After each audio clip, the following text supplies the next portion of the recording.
If you can, remember the horror of the 2008 recession and how it caught millions of Americans off guard. With that in mind, I'm sure you'll want to know that the next recession is just creeping around the corner. The market drops we saw in September and December last year were just the warning signs. One man, who I trust has the guts to speak the truth on America's secrets that are hiding in plain sight. You've probably heard of him, best-selling author Doug Casey. He's been called America's top legendary speculator, and every major political and economic forecast Doug has ever made over the last 3 decades came true. His research shows a major stock crash is around the corner, and it could be triggered by a powerful group of individuals whose efforts are intended to simply sabotage Donald Trump's presidency. And the worst part? Hardworking Americans who saved diligently for retirement are the ones who will feel it the most. We've documented how Doug expects this market crash and recession to play out, how it's aimed at the Trump presidency, and who's behind it. And yes, what simple steps you should take now if you want to survive financially and live peacefully under the radar when it all goes down. To watch this free presentation, go to www.badnews2020.com and watch for free. Once again, that's www.badnews2020.com and listen to what Doug has to say.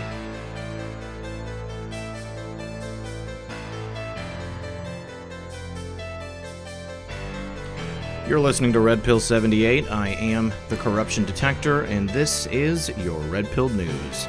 Well, we have breaking news here from Judicial Watch. An FBI official has admitted that Hillary Clinton emails were found where? In the Obama White House. And not only that, but they also confirmed the 49,000 Clinton server emails found on the Anthony Weiner laptop. Now, Judicial Watch announced today that a senior FBI official admitted under oath that these emails were found both on Anthony Weiner's laptop and in the office of the president.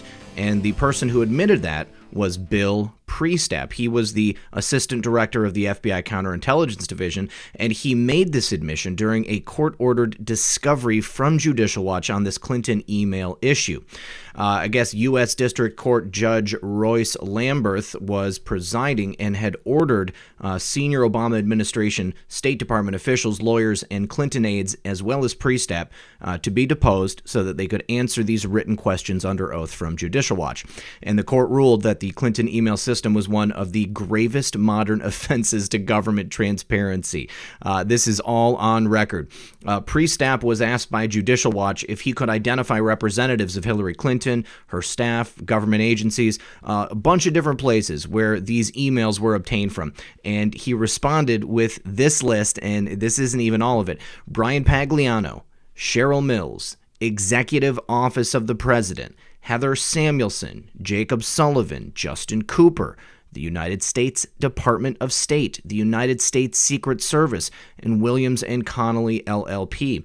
And he testified that there was 48,982 emails that were recovered as a result of a warrant for Clinton email account information on that Anthony Weiner laptop. He was the guy that was married to Huma Abedin before he was found to be having inappropriate email and text conversations with an underage girl. Now, a complete copy of Priestap's interrogatory responses is available. We're going to take a look at that in a moment.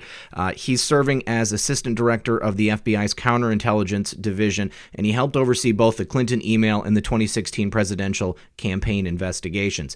Priestap also testified in a separate lawsuit that Clinton was the subject of for a grand jury investigation into her BlackBerry accounts. Now, Tom Fitton said the astonishing information made under oath by the FBI shows that the Obama FBI had to go to President Obama's White House office to find emails that Hillary Clinton tried to destroy or hide from the American people. No wonder Hillary Clinton has thus far skated. B.O. Hussein, former President Hussein, is implicated in her email scheme. That's why nothing has come of this.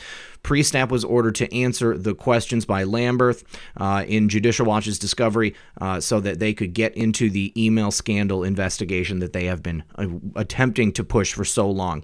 Now, of course, there was the initial FOIA request from 2014, and that's finally where this came from. They were asking for information, talking points given to Ambassador Rice by the White House or any federal agency concerning, regarding, or related to the attack on the U.S. consulate in Benghazi. Judicial Watch's discovery seeks answers to whether Clinton intentionally attempted to evade the FOIA Act by using non-governmental email system. I think that's fairly evident. Whether the State Department's efforts to settle this case beginning in late 2014 amounted to bad faith. I would have to agree with that it did. And whether the State Department adequately searched for records responsive to Judicial Watch's FOIA request. I think the answer to that is obviously no, because they've known this entire time exactly where these emails were, what was contained in them, and they've done absolutely everything within their power to keep this covered up so that you, I, Judicial Watch, the rest of the American people, we, the people, would not be able to find out. Because once it comes out fully, and it's starting to percolate to the top now. Once people absolutely understand, not just you and I, but the rest of the American people, once they understand the gravity and the severity of this, what has been done and what has been covered up and kept from us, people are going to get angry. If they were angry about the idea, the very idea, the lie that President Trump was somehow colluding with the Russians, what about the absolute truth of what Hillary Clinton was really doing and the fact that the Chinese government had unfettered access to her private bathroom server in her Pkwy, New York home?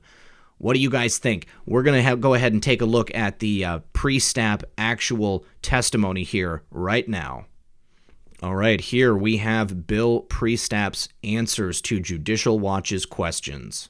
All right, so the first question that Judicial Watch asked was for Priestap to identify the representatives of Secretary Clinton, the former members of her staff, and the government agencies to which the emails were delivered and where they were obtained from. And that was that initial list that we went over in the actual article.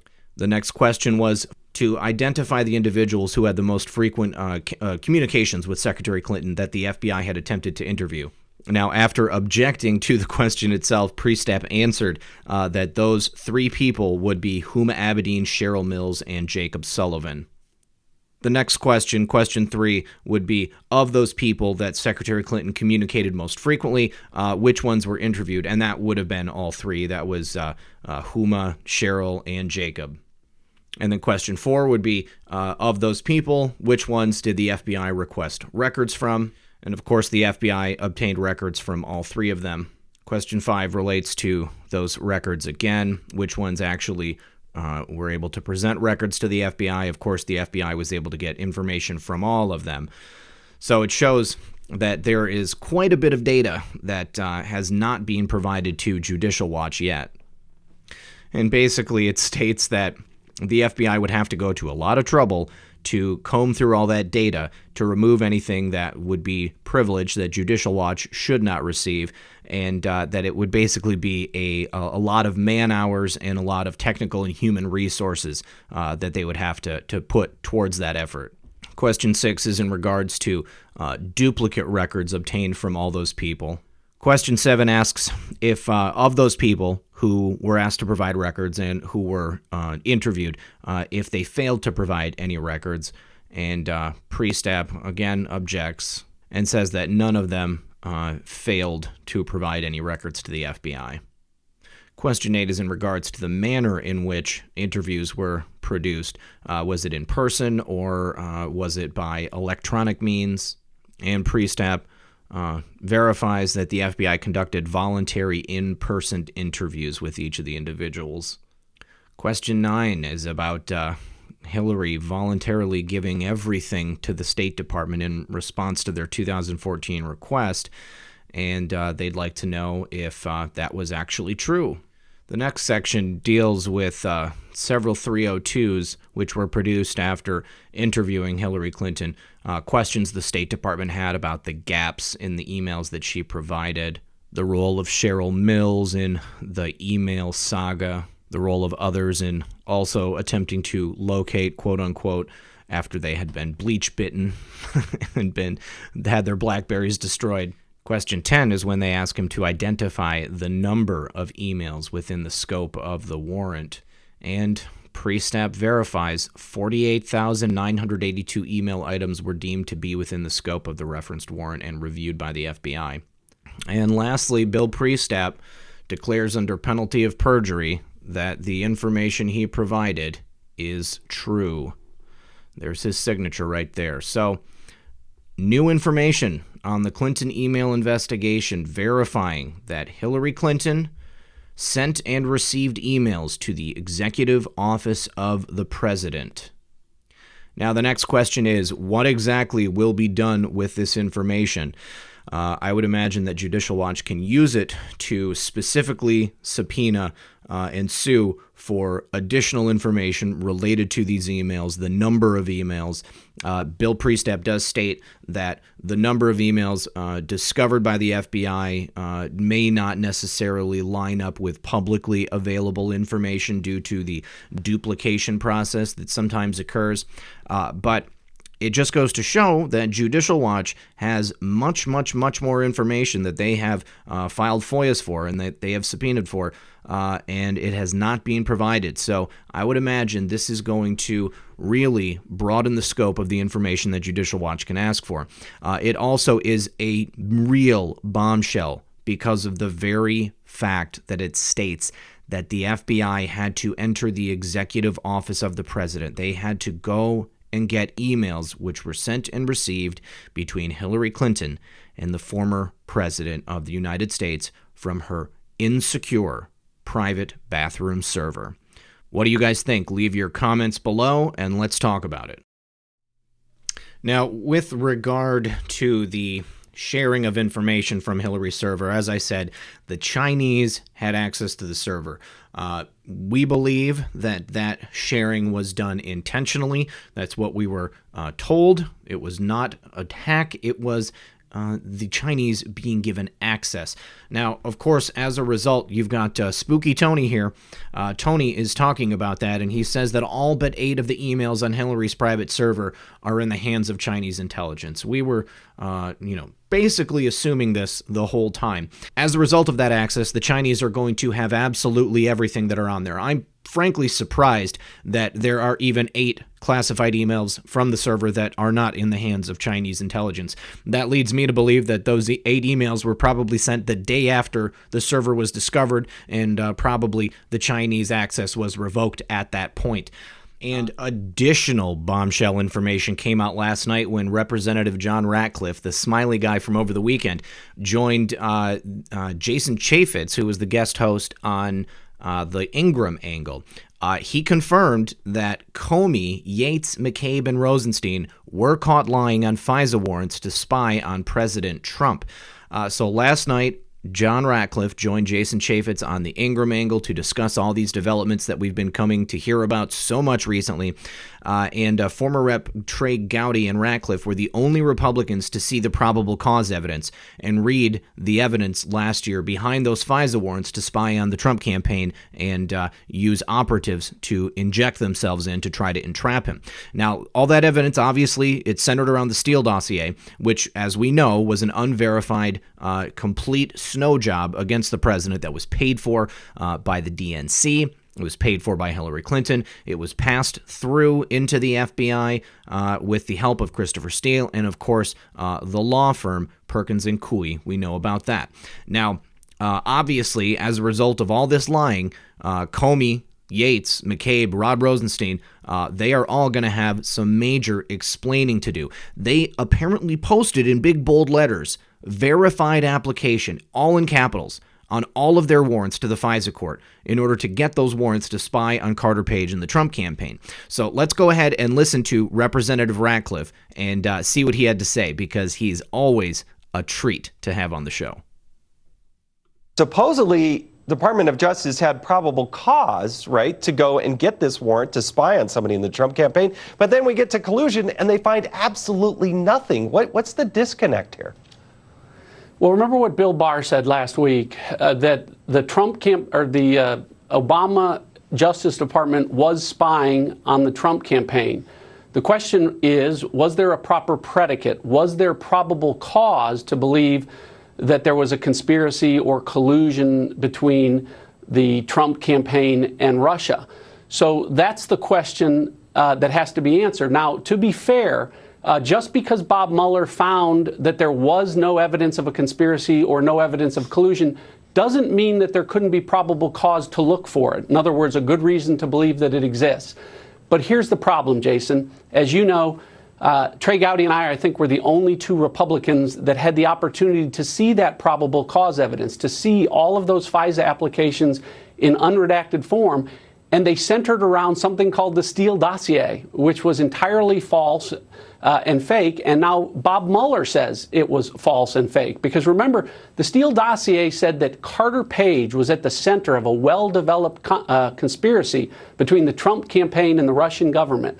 Carter Page wasn't charged. He was never going to be charged. The idea that he was a Russian agent was a joke. So the folks at the Justice Department, like Jim Comey and Andy McCabe and the folks at Sally Yates and others that verified this, they've got some explaining to do. So, but what about the FISA court itself? I mean, is the FISA court to blame for this? I mean, were they just snookered? No, not necessarily, Jason, because remember what they receive when they're asked to grant a warrant to spy on Carter Page. The first thing they see in big, bold letters are verified application, all capitals. So Jim Comey and Sally Yates and everyone else that signed off on those are verifying to the court what's in there. And they're verifying that Christopher Steele was a credible source. They're verifying that the Steele dossier had been corroborated. None of that was true. So the folks that signed off on that, the court can only know what they are told. And they weren't told that Christopher Steele was out to get Donald Trump. They weren't told that the Steele dossier was paid for by Hillary Clinton. So the court really was at the mercy of the people who verified this information. That's what Bill Barr is going to look at. That's what he's promised to look at. That's what we need him to look at to hold folks accountable. Well, Congressman, thank you. You prosecuted terrorism cases, and you're one of two people, at least on the Republican side of the aisle in Congress, to have actually seen that document. I'd never heard that it was said at the top that it was verified in all bold, capital letters. I think that's an important part for people to know. Congressman, thank you. Also from Texas, This is huge information. So all of these guilty parties took the salacious and unverified Steele dossier. The entire public, everyone knew that it was salacious and unverified, and people were still eating it up because these people right here were still trying to pass it off as if it was real because they actually told the FISA court that it was verified, that it was documented information, when in fact it never was. This was clearly a fraud on the FISA court, and Bill Barr and the Justice Department, now that we have our guy in there, these people are going to see what it's like to be on the other end of the stick. We now have the ball in our court. It's our turn to make the run. We are on our way, guys. This is happening. Now, next, we have an interesting exchange that was caught between Sean Hannity and Lindsey Graham by our friend Methods on Twitter. Let's take a listen to that little exchange.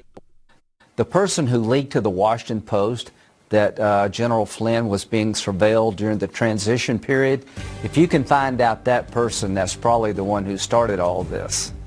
It might be it might be a lot earlier than the date we were told, which is July 31st. And did they outsource, did our intelligence community outsource illegal activities to our allies to bypass American laws, intel abuse, turned on American citizens, unmasking, leaking? There's a lot to get to here. Lying to Congress. Much earlier. You can tell from Lindsey Graham's facial expression there that he is, in my opinion, confirming what John Solomon told us the other day, that this took place at least 6 months earlier than we were initially told. So once again, guys, this goes straight to the top, straight up to former President B.O.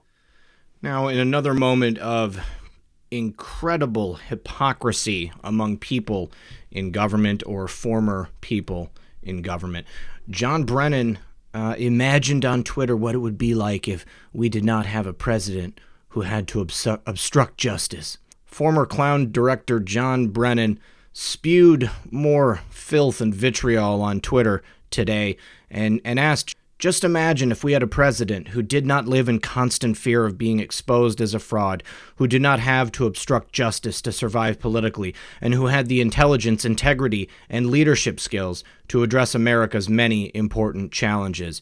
Well, John Brennan, I feel like this tweet's 8 years too late, because this is exactly what we have right now.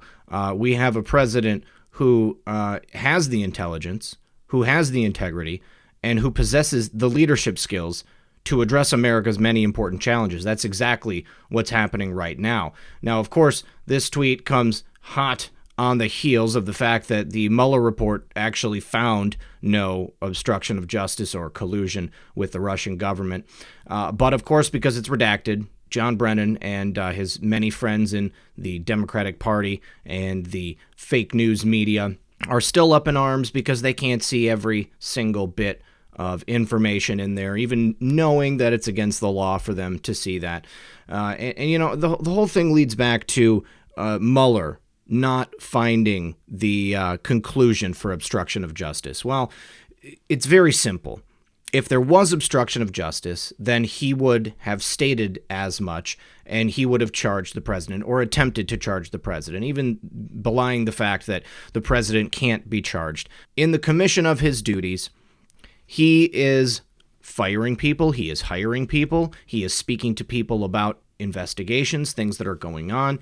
John Brennan and the Democrats are still grasping at straws, just willing to do anything they can, and much in the same way that Mueller found no specific findings on obstruction of justice, just to muddy the waters, just to keep it open so that they could continue to draw this sad, tired narrative out for another 2 years and hopefully, cross your fingers, Democrats, one more time try to remove the president and stop any other Republicans from getting elected. He had said previously that he thought there was going to be indictments coming out prior to the release of the report. Well, when he was on MSNBC's Morning Joe, he said, I don't know if I received bad information, but I think I suspected there was more than there actually was.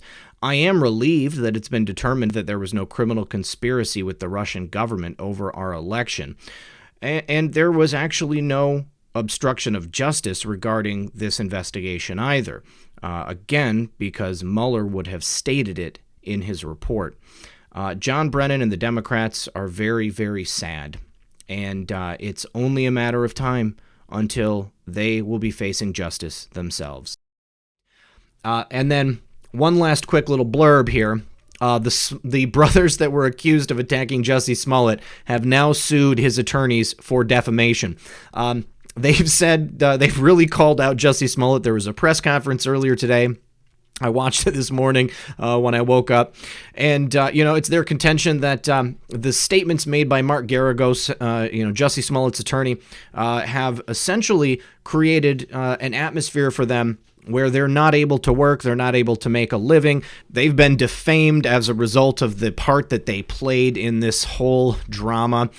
Now, their contention is that although they, were part of this hoax, they were not part of the part where the police were contacted and the police were lied to and the resources of the Chicago PD, were wasted essentially as a result of Jussie Smollett. The Osundario brothers say that, they were just paid to essentially rough Jussie up. Maybe they thought that it was, some kind of perverted thing that Jussie was into. He wanted some memories of MAGA people beating him up. I don't know. But, now these guys can't find work, and I guess that stands to reason. Would you want to hire the two brothers who were accused of faking a hoax with Jussie Smollett? I certainly wouldn't want to hire them to train me. But their lawyer and two new lawyers that are working with her held a press conference today. And they said that they had a statement, basically, that she read from them, and then there was a longer statement that they read, that they released later on. And they said, this is why today we are taking federal action in court. We want to end these malicious attacks and ensure that those responsible for continuing to destroy the reputation of the Chicago Police Department and Abel and Ola Osundario are held accountable. The Chicagoan brothers told the truth. They could have remained silent. but they told the truth to the police, and with their right hands in the air, they told the truth to the grand jury. Now, she says they were asked to do something by a friend that they trusted, and later that friend betrayed their trust. You know, when it comes down to it, I guess we have no idea what Jussie told them was going to happen as a result of this faked attack. They're low-paid private trainers, personal trainers rather. So, probably looking to get a couple $1,000s any way that they could. We don't know if Jussie told them that he was going to use it as a publicity stunt, calling the police so that he could get a higher salary on Empire. But unfortunately it happened, and unfortunately, they took part in it. I bet things might be different if the state's attorney's office had actually taken action on the charges that he was laid with.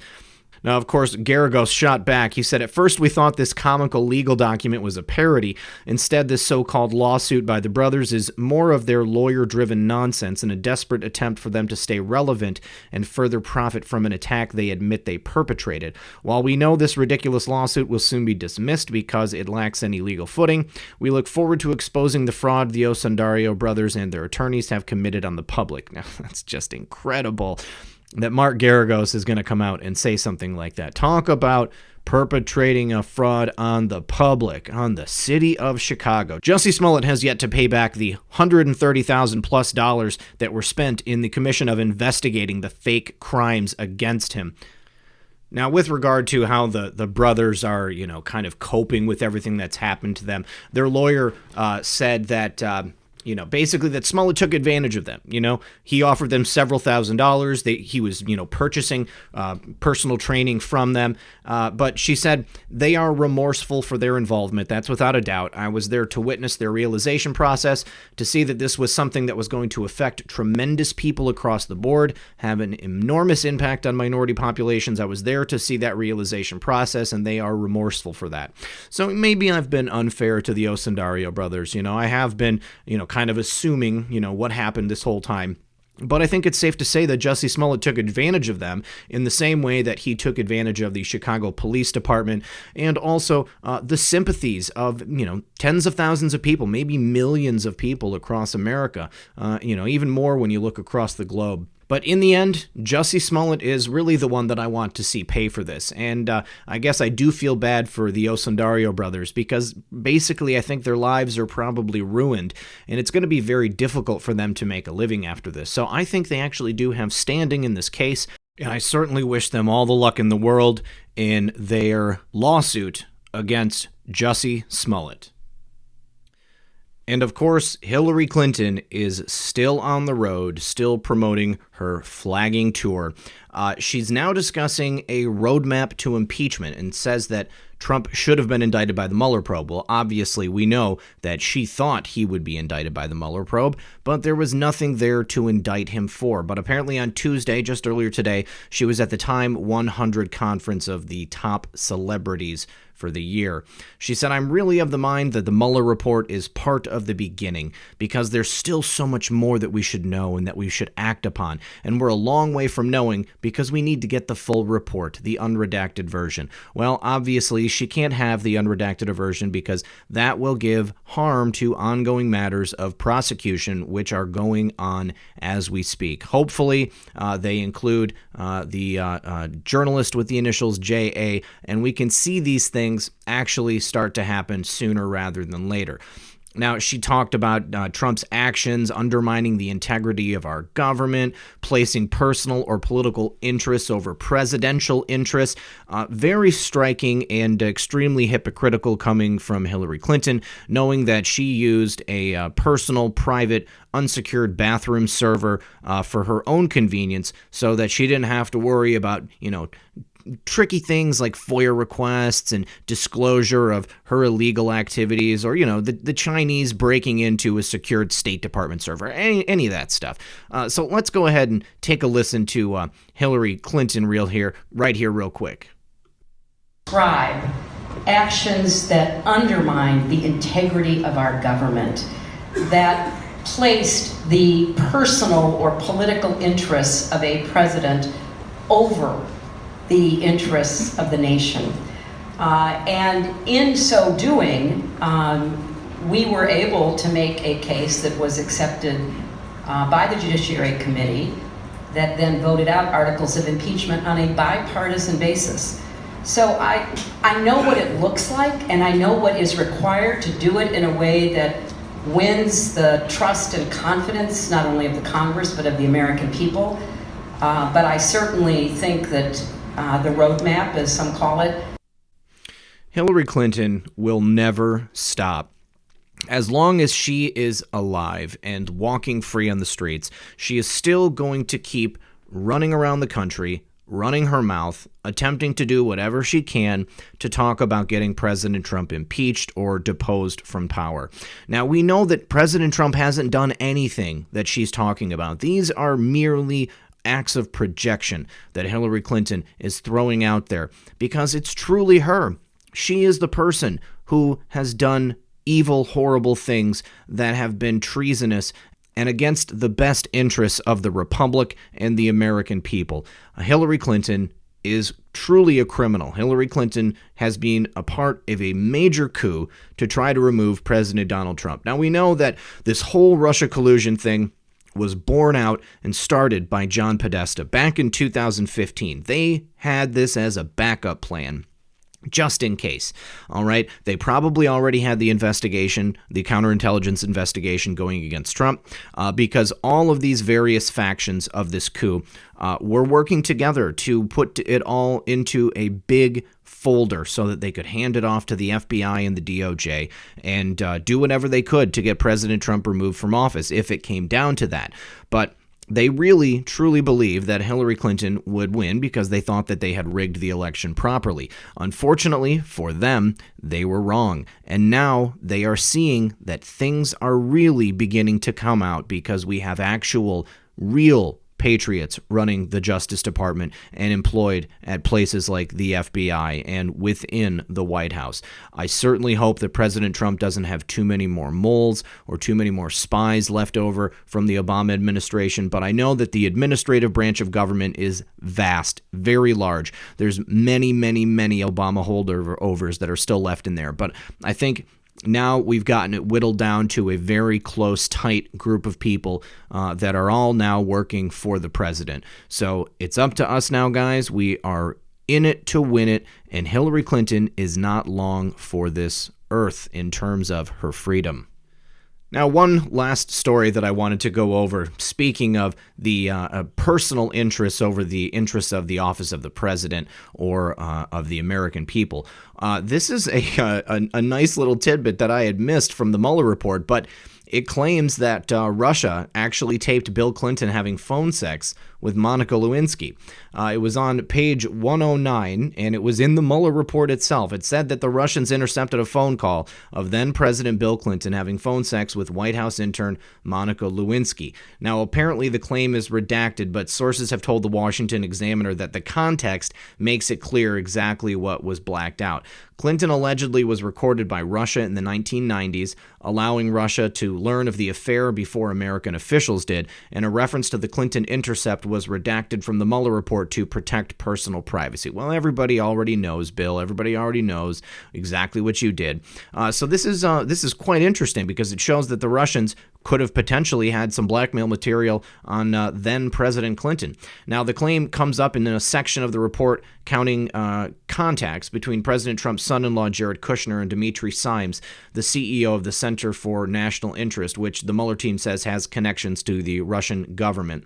Now, it says that Kushner and Simes talked about this during a meeting on August 17th, Simes was apparently going to give some dirt on the Clintons while he told him about this intercepted phone call. And what's interesting is that he didn't actually learn about it from the Russians himself, but he learned about it from Reagan White House clown Fritz Ermoth, who had said that he learned it himself from other U.S. intelligence sources, not from the Russians. And that apparently the phone call was while the president was flying on Air Force One. Maybe he was in the Air Force One bathroom at the time. And the ironic thing is that it wasn't even like a well-kept secret. Simes told Kushner that it was a well-documented story of highly questionable connections between Clinton and the Russian government, parts of which had already been discussed with the intelligence community here in America. Kushner then went on to forward this over to senior Trump campaign officials Stephen Miller, Paul Manafort, and Rick Gates with a note that said suggestion only. And these claims themselves were long ago published in a book called Clinton Incorporated by Daniel Halper. So, again, I just wanted to highlight the fact that, Hillary Clinton is out there talking about President Trump, more interested in his personal interests. Well, Hillary, if President Trump wanted to be, focused on his own personal interests, then he wouldn't have sacrificed hundreds of millions of dollars to become president of the United States. He did not need this job, okay? You needed this job.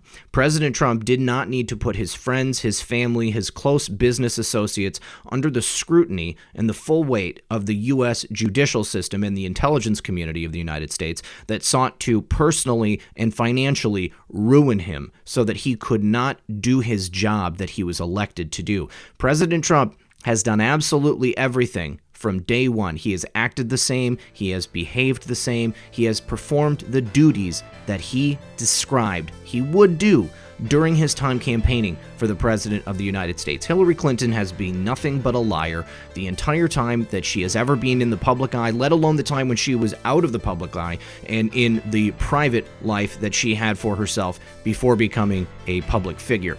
Hillary Clinton comes from an organized crime family. Hillary Clinton, as revealed in my show with Cody Snodgrass on Friday night, was an asset of the clowns in America, as well as Bill Clinton, and they literally ran an organized crime operation out of their state when Bill Clinton was governor of Arkansas, straight out of MENA.